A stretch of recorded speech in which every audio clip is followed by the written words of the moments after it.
নিজের মুখটা দেখা একদিন হইবে রে তোর যন্ত্রণা, নিজের মুখটা দেখা একদিন হইবে তোমার যন্ত্রণা। ক্ষমতার ভয় কইর না ভাই, সে আর চিরদিন থাকে না। পাওয়ারের ভয় কইর না বোন, সে আর চিরদিন থাকে না। নিজের চেয়ার দেখা একদিন হইবে তোমার যন্ত্রণা, নিজের চেয়ার দেখা একদিন হইবে তোমার যন্ত্রণা। ঠিক না বেঠে?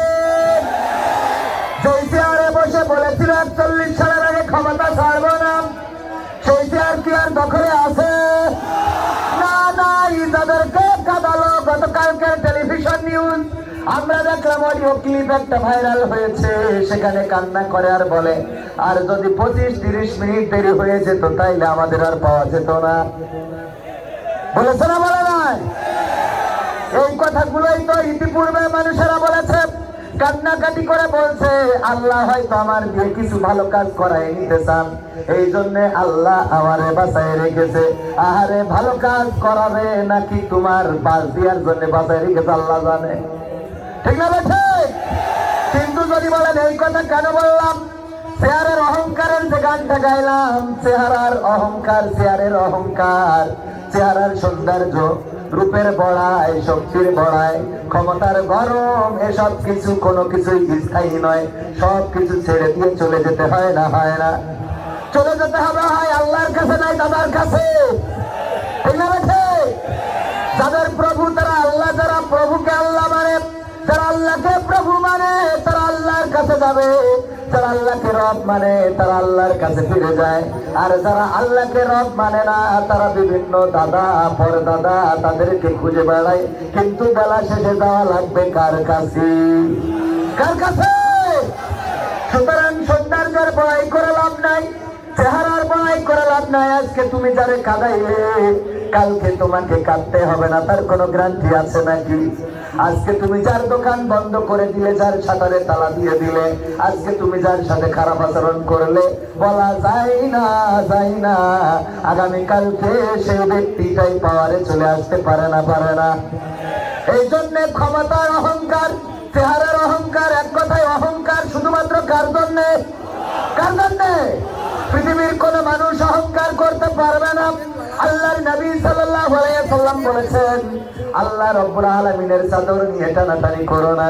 সাহাবীরা বললেন, ওগো বিশ্ব নবী, আল্লাহর চাদর কি আর আল্লাহর চাদর ধরে কি কেউ কি টানাটানি করে? আল্লাহর নবী বললেন, অহংকার হলো আল্লাহর চাদর, আর যখন কেউ অহংকার করে সে যেন আল্লাহর চাদরটা ধরেই টানাটানি করে। অহংকার করা যাবে? অহংকার করা যাবে না। গত বছরও এখানে মাহফিল করতে যে কত বাধা, কত বিপত্তি, কত রকম ষড়যন্ত্র, সব কিছুকে উপেক্ষা করে আলহামদুলিল্লাহ মাহফিল করা গেছে। এখনো ষড়যন্ত্র আছে না নাই?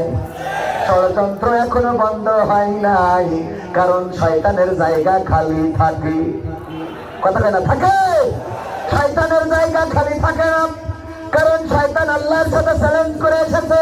আদমকেও পাঠালো আর শয়তানকেও পাঠালো। শয়তান বলল, আল্লাহ আমার শক্তি দাও কয়টা? 3টা। কয়টা?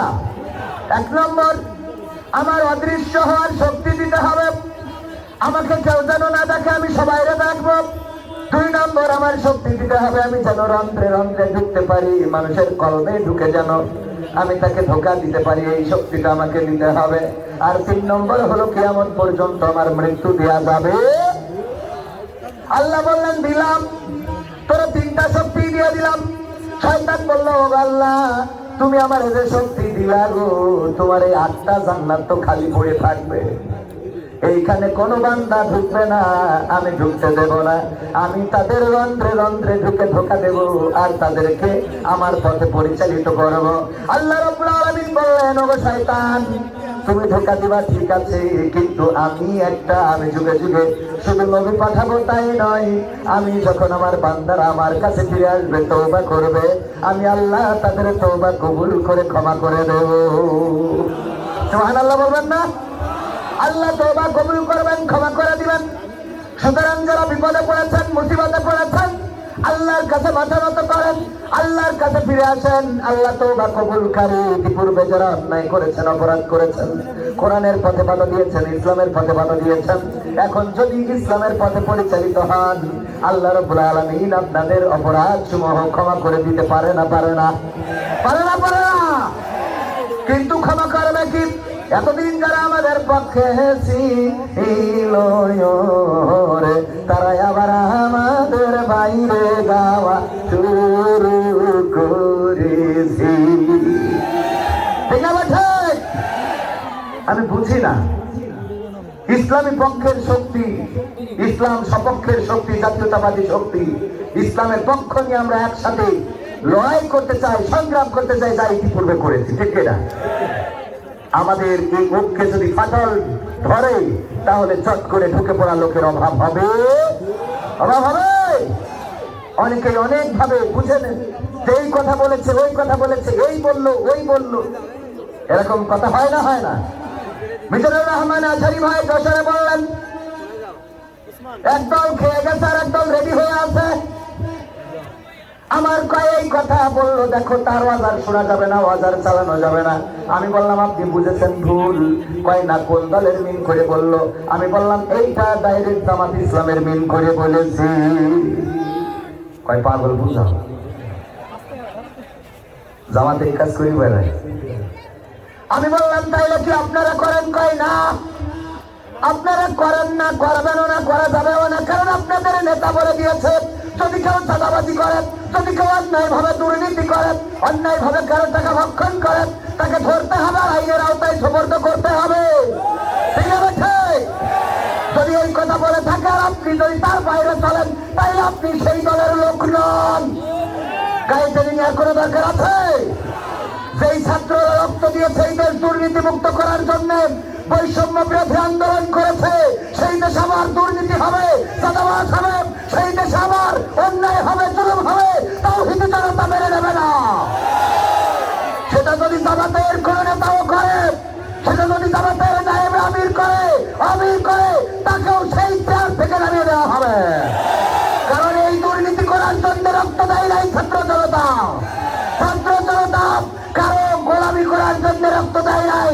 ছাত্র জনতা রক্ত দিয়েছে জুলুমবাজ, স্বৈরাচার মুক্ত এমন একটা বাংলাদেশ আনতে চেয়েছে, সেই দেশে অন্যায় থাকবে না, ধর্ষণ থাকবে না, জেলা থাকবে না, চাঁদাবাজ থাকবে না, খুন থাকবে না, গুম থাকবে না।